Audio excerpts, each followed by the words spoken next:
Everyone, मैं हूं आपकी उस्मान। उम्मीद करती हूँ आप सब खैरियत होंगे। आज की वीडियो का टाइटल है India under pressure from Islamic countries, Pakistan demand action against India. World affairs वालों की वीडियो है, तो चलते हैं डिटेल जानने की कोशिश करते हैं कि किस चीज का प्रेशर है और क्या है और क्यों है पाकिस्तान के खिलाफ। और आप लोगों से गुजारिश करूंगी कि जिन्होंने मेरे चैनल को सब्सक्राइब नहीं किया तो काइंडली सब्सक्राइब करो और बेल आइकन को प्रेस करें for more latest updated videos के लिए। So let's check the video. नमस्कार and welcome you all world affairs. मैं प्रशांत धवन। आज के समय भारत हैवी प्रेशर फेस कर रहा है 8 कंट्री से, और उसके अलावा जो OIC है, ऑर्गेनाइजेशन ऑफ इस्लामिक कोऑपरेशन, ये लोग अलग से प्रेशर डाल रहे हैं इंडिया पर।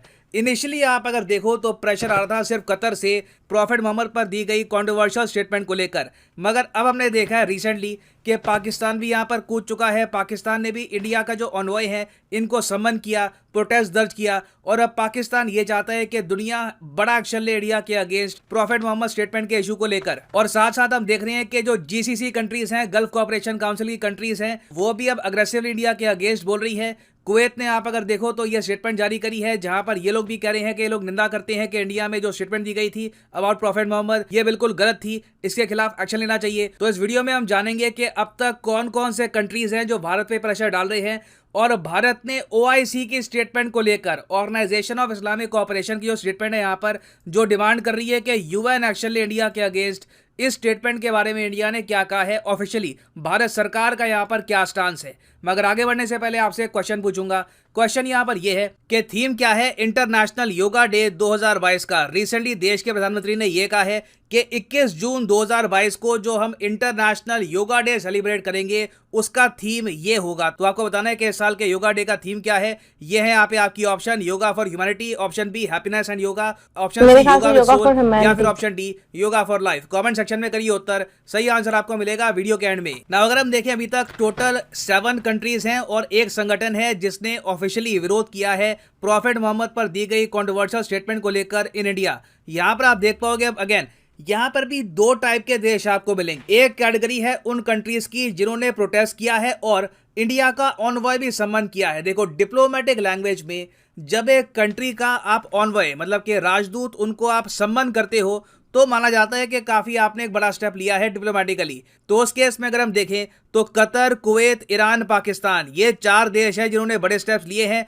पाकिस्तान तो खैर इंडिया के ऑनवॉय को सम्मान करता रहता है, कभी कश्मीर का इशू हो गया, कोई और इशू हो गया, पाकिस्तान का केस नॉर्मल है। मगर बाकी कंट्रीज आप अगर देखो तो बहुत ज्यादा रेयरली देखने को मिलता है कि ये भारत के राजदूत को सम्मान करे। तो इन कंट्रीज ने बहुत ज्यादा प्रोटेस्ट किया है। फिर अगर हम देखें बाकी आती हैं 3 और देश, सऊदी अरेबिया, बहरीन और ऑफ कोर्स अफगानिस्तान। और अगर आप सोच रहे हैं वेट, तालिबान ने भी यहाँ पर स्टेटमेंट दी है, तो ऑब्वियसली ऐसे इशू को लेकर तालिबान तो स्टेटमेंट देगा ही। तो तालिबान ने भी यहाँ पर स्टेटमेंट दी है। ऑफ कोर्स इंडिया का कोई राजदूत है नहीं अफगानिस्तान में, तो किसी को ये सम्मान कर नहीं सकते। और फिर यहाँ पे आपको दिखेंगे सऊदी अरेबिया और बहरीन, यहाँ पर स्टेटमेंट आई है इन कंट्रीज की तरफ से कि ये निंदा करते हैं प्रॉफिट मोहम्मद पर दी गई स्टेटमेंट को लेकर। मगर इन्होंने आगे ये भी ऐड किया है कि हम लोग खुश हैं ये बात देख करके इंडिया में जिन लोगों ने ये स्टेटमेंट्स दी थी उनके खिलाफ एक्शन भी लिया गया है। तो यहाँ पे आप कह सकते हैं जो भी प्रोटेस्ट हुआ है, जो भी यहाँ पे कंडेमनेशन आई है, थोड़ी सी सॉफ्ट थी कंपेयर टू अदर कंट्रीज ना। अगर यहाँ पे आप सोच रहे हैं कि ईरान तो हमारे लिए बहुत ही इंपॉर्टेंट कंट्री था, चाबार पोर्ट हमने डेवलप किया है, ईरान से एक टाइम पे हम बहुत सारा ऑयल परचेज करते थे, ईरान ने भी यहाँ पर सम्मान कर दिया हमारे राजदूत को, तो क्या इसका मतलब ये है कि इंडिया ईरान के रिलेशंस खराब हो रहे हैं? वेल, मैं ऐसा तो नहीं कहूंगा। अगेन यहाँ पे आपको समझना होगा, जब प्रॉफिट मोहम्मद का इशू सामने आता है तो पब्लिक सेंटिमेंट यहाँ पे काफी इन्वॉल्व हो जाती है। तो वैसे गवर्नमेंट टू गवर्नमेंट लेवल पर इंडिया ईरान के रिलेशंस मैं कहूंगा स्टेबल है। कुछ ही दिनों में आप देखोगे कि ईरान के जो विदेश मंत्री हैं ये भी भारत में आएंगे, डॉक्टर जयशंकर से मिलेंगे, बहुत से इश्यूज पर यहाँ पे बातचीत होगी। मगर ये एक ऐसा टॉपिक है रिलीजन का जहां पर आम लोग ही सरकार को कहते हैं कि प्लीज आप यहाँ पे कुछ प्रतिक्रिया दीजिए, आपको भी अपनी तरफ से प्रोटेस्ट करना होगा। तो इसलिए ईरान की तरफ से भी यहाँ पर प्रोटेस्ट आया है ना। इन सब कंट्रीज की जो स्टेटमेंट थी मैं कहूंगा काफी हद तक नपी तुली थी। फिर आया यहाँ पर organisation of Islamic cooperation, OIC। आपको पता होगा 57 इस्लामिक कंट्रीज का एक ग्रुप है। तो इनका जो सेक्रेटेरिएट है, इनकी तरफ से बहुत ज़रा कड़ी स्टेटमेंट आई। इन्होंने ये कह दिया कि ये लोग चाहते हैं कि यूनाइटेड नेशंस इंटरवेंशन करे, यहाँ पर यूनाइटेड नेशंस इंश्योर करे कि इंडिया में जो मुस्लिम्स हैं इनको टारगेट जो किया जा रहा है ये रोका जाए। तो बहुत ज़्यादा इन्होंने मैं कहूँगा अग्रेसिव लैंग्वेज का यूज़ किया है अगेंस्ट इंडिया। तो इनकी जो लैंग्वेज थी ये काफी हार्ड थी ना। OIC की स्टेटमेंट को लेकर इंडिया ने ये प्रतिक्रिया जारी करी है। देखो, बाकी जो 8 देश थे पाकिस्तान अफगानिस्तान को छोड़कर, वहां पे हमने एक बहुत ही रीजनेबल स्टेटमेंट दिया है कि हम हर रिलीजन को रिस्पेक्ट करते हैं। कुछ फ्रिंज एलिमेंट्स थे, उन्होंने ये कमेंट कर दी, हम उनके खिलाफ एक्शन लेंगे। कोई सरकारी पोस्ट पर बैठे किसी भी आदमी ने प्रॉफिट मोहम्मद के बारे में खराब कमेंट नहीं करी है, बट कोई बाहर के भी लोग थे तो उन पर भी हम एक्शन लेंगे ना। ओआईसी की स्टेटमेंट को लेकर गवर्नमेंट ऑफ इंडिया ने यह कहा है कि हमने ओआईसी की स्टेटमेंट देखी है, जो जनरल सेक्रेटेरिएट है ओआईसी का, उसने क्या बोला है, वी हैव नोटिस दैट। हम आगे यहां पर यह कहते हैं कि government of India categorically rejects OIC secretariat's unwarranted and narrow minded comment. यहां पर इंडिया ने जवाब दिया है ओआईसी की स्टेटमेंट को लेकर कि अब आप यहां पर नैरो माइंडेडनेस दिखा रहे हो कि इंडिया के खिलाफ यूएन एक्शन ले, इंडिया में माइनॉरिटीज अनसेफ है। इंडिया ने यहां पर यह कहा है कि हम लोग हर रिलीजन को रिस्पेक्ट करते हैं। जो अगर मान लो किसी ने ऑफेंसिव ट्वीट करी, कमेंट करी किसी इंडिविजुअल ने, सर्टन इंडिविजुअल ने, तो इसका मतलब ये नहीं हो गया कि उस इंडिविजुअल की जो कमेंट्स है ये रिप्रेजेंट करती है भारत सरकार का व्यू पॉइंट। ये समझना बहुत ही इंपॉर्टेंट है। ये इंडिया ने यहां पर कैटेगोरिकली बोला है कि they do not in any manner reflect the views of the government of India. तो स्ट्रॉन्ग एक्शन हम ऑलरेडी ले चुके हैं इन इंडिविजुअल्स के अगेंस्ट, और हम रिग्रेट करते हैं कि ओआईसी सेक्रेटेरिएट ने अब इस टाइप की स्टेटमेंट देना स्टार्ट कर दिया है। और इंडियन गवर्नमेंट ने यहां पर यह भी कहा है कि ओआईसी की स्टेटमेंट मिसलीडिंग और मिस्चीवियस है। आखिर में आप अगर देखो तो भारत सरकार की स्टेटमेंट यह भी कहती है कि हम लोग अर्ज करते हैं कि ओआईसी सेक्रेटेरिएट अब अपना जो कम्युनल अप्रोच है भारत के प्रति, इसको परस्यू करना छोड़ दे और हर रिलीजन और हर फेथ की तरफ रिस्पेक्ट दिखाए ना। वापस आते हैं अपने प्रश्न की तरफ कि what is the theme of international yoga day 2022। तो सही उत्तर इसका हो गया option A is the right answer, yoga for humanity. यहां पर आप देख पाओगे आर्टिकल है yoga for humanity is the theme of the 8th international yoga day. बहुत ही इंपॉर्टेंट एग्जाम पर्सपेक्टिव से, रिमेंबर दिस। एंड फाइनली यहाँ पर मैं ये भी वेल मुझे बिल्कुल भी आइडिया नहीं था कि योगा फॉर ह्यूमैनिटी होगा। मैंने तुक्का लगाया था, लेकिन मैं खुश हूँ कि मेरा तुक्का ठीक हो गया, क्योंकि इस वक्त बहुत ज्यादा जरूरत है इंसान को सीखने की कि इंसानियत क्या है। हम लोग बहुत ज्यादा माइंडसेट इनके एक होता है ना, रिलीजियस हो गया, ये इस तरह की चीजों में बहुत ज्यादा इन्वॉल्व हो चुके हैं और हर चीज को हम लोग इसी तराजू में तोलते हैं। ये चीज गलत है। और जैसे कि वीडियो का टाइटल था और यानी कि उन्होंने इंडिया से कोई मुझे वैसे एज अ होल अगर मैं बहुत सच और सीधी बात करूं तो मुझे ज्यादा सही स्टेटमेंट के बारे में नहीं पता। बस मैंने सुना है कि इंडिया में किसी ने यानी कि प्रॉफिट मोहम्मद के ऊपर गलत बात, गुस्ताखाना बात की है बस, लेकिन बाकी के सारी वो जो स्टेटमेंट है वो मुझे नहीं पता। तो खैर इसलिए मैं उसके बारे में ज्यादा गहराई में तो नहीं जाऊंगी, क्योंकि गलत बात करने से बेहतर है कि इंसान यही बात बता दे कि उसको इतना ज्यादा नहीं पता। बाकी ये कि एज अ मुस्लिम और as a human being, as a Muslim तो मेरी कोई भी अगर प्रॉफिट मोहम्मद के बारे में बात गलत कहता है तो मुझे एक आम सी फितरी तकाजा है इंसान का कि इंसान जिसको मानता है या जिसकी यानी कि जो उसके रोल मॉडल्स होते हैं, अगर उनके खिलाफ कोई गलत बात करता है तो उसको बुरा लगना एक फितरी सी बात है। और इसी तरह अक्सर लोग जब कमेंट में मुझे आगे कमेंट कर रहे होते हैं प्रॉफिट मोहम्मद के बारे में और तो मुझे बुरा लगता है, तो वो एक एज अ ह्यूमन और एज अ मुस्लिम यानी कि आपको अपने इनके जो लीडर्स होते हैं, जो आपके मजहबी पेशवा होते हैं, उनके बारे में कोई बात करता है तो बुरा लगता है। ये तो फितरी तकाजा है। लेकिन जहां तक बात है एज एक रिव्यू आर्टिस्ट की और एक न्यूट्रल, अगर मैं अपने रिलीजन को और अपनी कंट्री को साइड पे रख के एक न्यूट्रल अपना ओपिनियन देने की कोशिश करूं तो मैं इंडिया की स्टेटमेंट से एग्री करती हूँ कि इंसान को हमेशा अपने इर्द गिर्द जितने भी रिलीजन होते हैं उनकी तमाम वैल्यूज को उतनी ही रिस्पेक्ट देनी चाहिए जितनी कि वो उनको देता है। अगर आपको वो वैल्यूज या आपको वो जो तालीमात हैं या जो भी आपके पर्सपेक्टिव से वो गलत है, क्योंकि बहुत कुछ ऐसा है जो हिंदुइज्म में हमारे पर्सपेक्टिव से हमें समझ में नहीं आता, मतलब वो सोच और अकल से परे है। यानी कि जैसे कि वो मैंने करनी माता के टेम्पल पे रिएक्ट किया था, तो वहां बहुत कुछ ऐसे है जैसे कि जो मेरी एक सोच से बिल्कुल परे है, मतलब मुझे वो बहुत स्ट्रेंज लगा था। वैसे जो वो एक टेम्पल था जिसमें वो औरतों की वो जो माँ की पूजा की जाती थी और यानी कि उस पे माता की योनि की पूजा की जाती थी, तो उसमें वो भी मेरी सोच से परे था। बट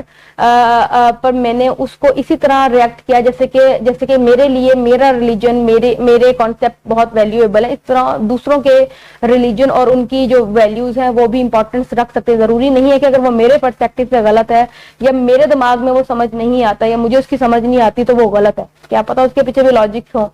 तो और जब मैंने उसके ऊपर रिएक्ट किया तो मुझे कुछ पॉजिटिव वाइब्स आई, मुझे समझ में आया कि इनके पीछे इनका लॉजिक है। अगर आप उसको नेगेटिविटी से लिंक ना करें तो उसके पीछे भी लॉजिक था।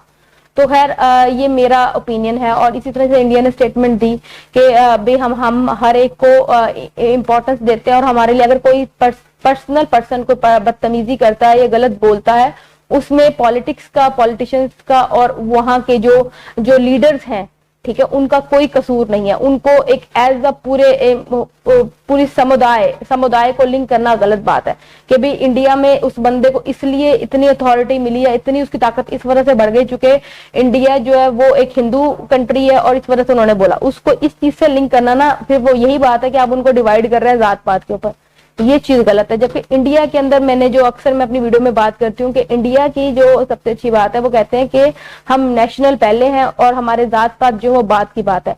इंडिया का मुसलमान भी इंडियन है, और इंडिया का हिंदू भी, और इंडिया का सिख भी, और इंडिया का ईसाई भी हिंदू ही है। जो उनके रिलीजन है वो उनकी जाती प्रैक्टिस है, वो जिस मर्जी को माने, और ये उनकी बात में मतलब एक सेकुलर कंट्री है। और जो ओआईसी ने जो स्टेटमेंट दी है वो मेरे ख्याल से एक गलत बात है। अगर इस तरह अगर हम लोग बात करते हैं कि एक इंडिविजुअल के ऊपर आप उनकी कम्युनिटी को कह रहे हैं कि जी वहाँ जो मिनॉरिटीज हैं वो सेफ नहीं है, तो ऐसे तो फिर पाकिस्तान के बारे में भी लोग यही बोलते हैं कि वहाँ हिंदू सेफ नहीं है और ये वो। तो गलतियां प्रॉब्लम्स यहाँ सिस्टम में बहुत है। इसी तरह सऊदी अरेबिया के अंदर भी बहुत आज से 2-4 साल पहले या 5 साल पहले आप जाकर देखें तो वहां भी बहुत किस्म के सख्त कवानीन थे, और बहुत सी कंट्रीज हैं जहां बहुत ज्यादा यानी कि अकल से परे, और वहां मिनॉरिटी के साथ, इवन के चाइना के अंदर भी मतलब वो मुसलमानों के साथ, वहां के जो मुसलमान है वो जो येलो रिवर के गिर्द लोग रहते हैं, वो अगर मैं गलत नहीं हूँ तो वहां तो वो तो उनके साथ बहुत बुरा हो रहा है। और जबकि मैंने अपने रिएक्शन वीडियो में ही देखा था कि यानी कि मुझे इसके बारे में ज्यादा डेप्थ में नॉलेज नहीं है, तो मैं ज्यादा स्टेटमेंट नहीं दूंगी। तो लेकिन ये कि मैंने एक आर्टिकल पढ़ा था, उसमें यह था कि चाइना के अंदर जो मुस्लिम कम्युनिटी के लोग रहते हैं उनको इजाजत भी नहीं है कि वो अपनी जो उनकी हॉली प्रैक्टिसेस हैं वो इस तरह कर सके। जबकि इंडिया मेरे ख्याल से दुनिया का सबसे बड़ा मुल्क है जहाँ सबसे इस्लामिक मॉस्क्यू हैं और बहुत ज्यादा स्पीकर और लाउड स्पीकर सब कुछ इजाजत है। तो खैर बाकी ये कि अगर आपने नेगेटिविटी को प्रमोट करना है तो करते रहे, लेकिन जबकि इंडिया ये बात स्टेटमेंट दे रही है कि वो उन लोगों को पनिश करेंगे बाय लॉ, तो मेरे ख्याल से सही है। क्योंकि ऐसा कोई भी गलत कदम जो है वो हमारी कंट्री से या किसी और कंट्री से भी कोई उठा सकता है। कोई लोगों की फितरत या लोगों की नेगेटिविटी को आप ये नहीं कर सकते, कंट्री से लिंक नहीं किया जा सकता। खैर आई होप सो कि आपने इस वीडियो को एंड तक देखा और मेरी राय से आप एग्री करते हो तो मेरी वीडियो के बारे में अपना जरूर राय से आगाह कीजिएगा, आपका इसके बारे में क्या ओपिनियन है।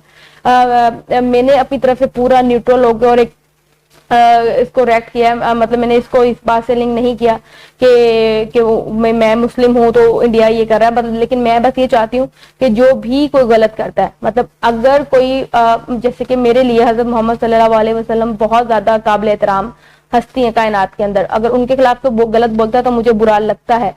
तो इसी तरह अगर हमारी कम्युनिटी में कल को कोई हिंदू के बारे में या हजरत ईसा के बारे में कुछ गलत बोलता है, किसी भी इसको लिंक करता है, तो हमें उसको भी उसी तरह पनिश करना चाहिए जैसे इंडिया से हम एक्सपेक्ट करते हैं कि वो उनको पनिश करे। और इंडिया को बहुत ज्यादा सख्ती से उसको पनिश करने की जरूरत है, क्योंकि इससे फिर वो आपकी जो पाकिस्तान इंडिया के अंदर के मुस्लिम है उनके इमोशन भी हर्ट होते हैं और फिर ओवरऑल लोगों के इमोशन हर्ट होते हैं। तो हमें एक दूसरे के इमोशन का ख्याल करना चाहिए। आई होप कि आपने इस वीडियो को एंड तक देखा और अपनी राय से मुझे जरूर आगाह करेंगे कमेंट करके। मिलते हैं किसी और वीडियो में, तब तक अपना ख्याल रखें। अल्लाह हाफिज़।